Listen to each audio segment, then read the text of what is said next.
So our lead this hour coming from Pro Bouncy Ball. Game number 3 of the Western Conference Finals. The scene shifting to the heart of Texas, deep into the heart of Texas. The Warriors up 2-0 heading in to Dallas. Did you watch? Were you checking it out? Perhaps not. Maybe you had something else going on. So Stephen Curry had 31 points. Andrew Wiggins with 27 and a hammer dunk right in the face of Luka.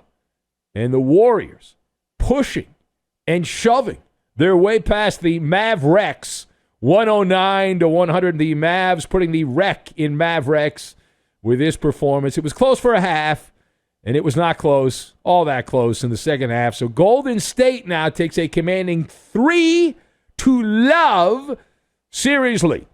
3-0. And now there's just one more win left, and your worst nightmare is coming true. The Warriors are going to be back in the NBA Finals. But the better story for our purposes is in the losing locker room, and that is where we go right now. So let's discuss the question.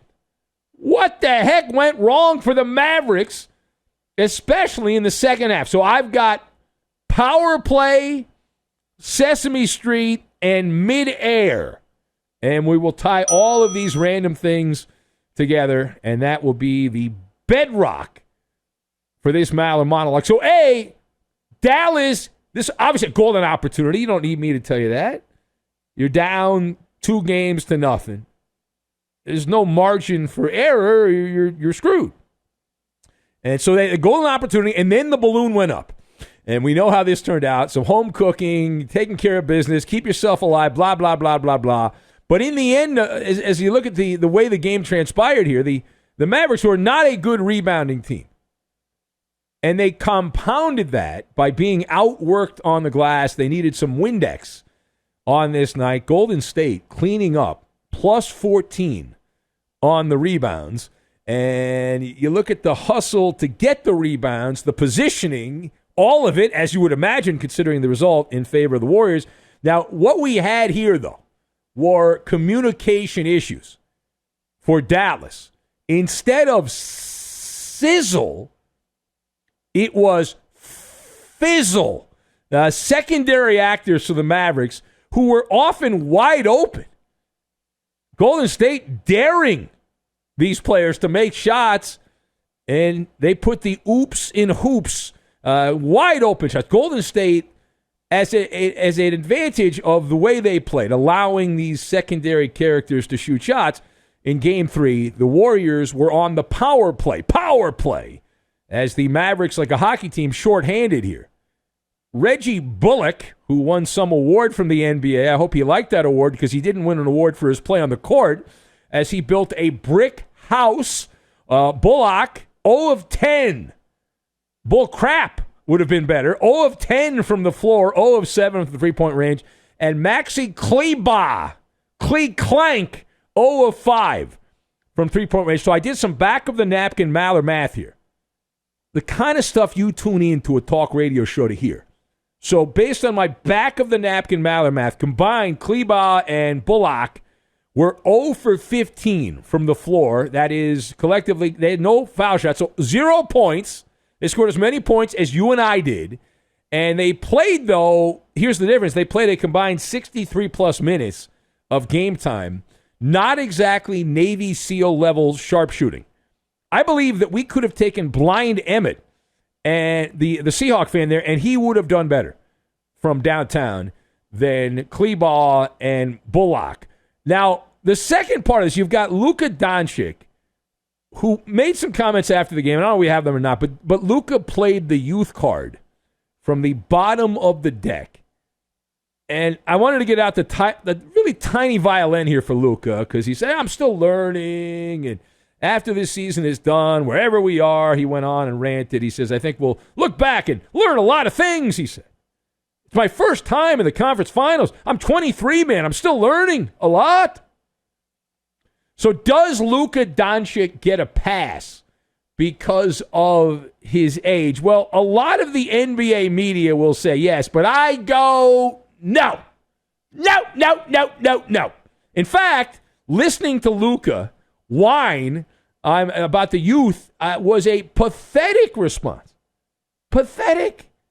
I don't care how old you are. Be better, play better, do better. And that sounded so soft, so defeated by Doncic. And Luka, the way that he plays here, it's like he's a koala bear on defense. He takes a lot of naps. And when Golden State had the ball, we understand he's not alone. This is not unusual in the NBA. He's a one-trick pony. It's like in baseball, you have the designated hitter. In the NBA, you have the designated scorer, and they don't really do much else. But if you're going to coast on the lazy river on defense, you probably should be Mozart and compose amazing offense. And for much of the game, when the game was in the balance, he was out of rhythm. And this is a game you needed to walk out on the launching pad and go out into the cosmos. And instead, again, when the game was there, he was taking a nap, Doncic, in a hammock.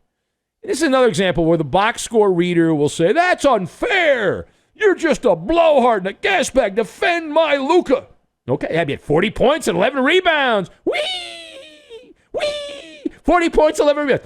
Now, my response, you're telling me you didn't watch the game without telling me you didn't watch the game. Dallas was more efficient when Luka was a spectator than on the bench. And he ended up pulling the wool over many with a Sesame Street performance.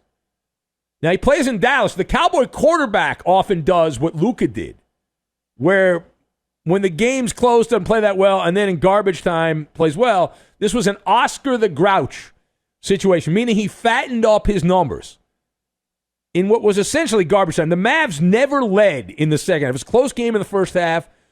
Golden State came out of the chutes in the early third quarter, built up a decent lead, and then they led by as many as 14 in the fourth quarter, but they being the Warriors, keeping the Mavericks at arm's length. And you never really got the sense that Dallas was ever in the game in the fourth quarter, but for those that didn't watch the game, it's, Luka had 40 points. He had over 50% of those 40 points in the fourth quarter. The game was really decided in the third quarter. And over 25% of his rebounds came in the fourth quarter. So again, listen, if you didn't watch the game, you said, great numbers, I'm orgasmic for Luka. But if you saw the game, you realize those were pretty empty numbers. And that the Mavericks on this night were better off without Luka on the court. And he had a kind of presence here. Again, we've seen this a few times in the playoffs, where there's this magnetic field. And there's some James Harden tendencies. And that's not a compliment. That the ball's moving around. He gets the rock, and ball stopper. The movement ends. All right, last word. So what are the chances? Now, it's 3-0. Dallas is in the hole. What are the chances the Mavericks come back? So I am going to go, to answer that question, I'm going to go diddly squat. That the Mavericks' chance to come back is diddly squat. That Dallas is already giving concession speeches. Luka sounded like he was doing his thing more on what the Mavericks coach said in a minute, but no NBA team has ever come back from a series after losing the first 3 games. It's 0-146. Now, that tells you what has happened, not what's going to happen. I promise you, if you live long enough, you might have to live like 300 years. At some point, that will happen. Given enough time, it is inevitable that everything will line up and a team will come back. We've seen it in hockey and baseball, and it will eventually happen in basketball, but Dallas is not that team to do it. They're not that team. They took advantage of the overrated Utah Jazz and the softy soft Suns with that fraud Chris Paul in the opening couple of rounds, and now they have met their match with the Warriors. So what would give the Mavericks a chance to overcome the diddly squad odds? The path to victory.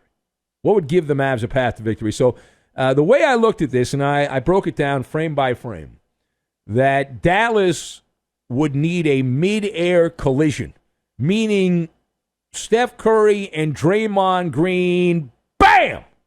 Just like that. They collide, and they both have to miss the rest of the series. That would be the ray of light outside of snap, crackle, pop. This is a turn out the lights, the party's over situation. And so Golden State will play either Miami or Boston in the NBA Finals. That'll be a new matchup, something we have not seen. Remember, Golden State always played Cleveland. Back in the day, the Mavericks will have to settle for making the Final Four. And it sounds like they're perfectly satisfied with that. It's perfectly satisfied for getting to the Final Four. Dallas, the comments made by Luka, but also Jason Kidd and others. Just defeatist attitude. Jason Kidd was singing the praises of the youth and talking about this just being the beginning for the Mavericks and going on and on and on. In fact, we have a little taste of Jason Kidd here pointing out that he's really lecturing the media because there's one thing in my life that has been consistent since I was a little boy to a middle-aged man, is that people in sports love to say, nobody thought we could do it. And here's Jason Kidd. He's falling on that tired old sports axiom. Here is the coach of the Mavericks. Let's go to the audio tape. But this is a lot bigger than just this one game or this series or this. This is huge for our franchise because none of you guys had us here. You guys were all supposed to be on vacation. And so it's cool to go through this. Well, the writers, I guess, were supposed to be on vacation. Turns out the Mavericks have started their vacation. So they're already on vacation. All right, here's more from, let's go to Luka. And I don't know if this is the sound, but I don't think it is. But here's Luka, again, playing the nobody thought we would be here card. Oh, that's so impressive. Like I say, nobody had us being here in this conference finals. I think the Warriors are playing incredible. Everybody knows their role. Everybody it just stays together. They're a long-built team. They've been together for a lot. And I think they're playing great basketball. So this is what it sounds like. It sounds like it's election night, not all the precincts they're reporting in, but you have already given your concession speech. You've already said, all right, that's it. We'll come back in another election, another year, and see how it turns out.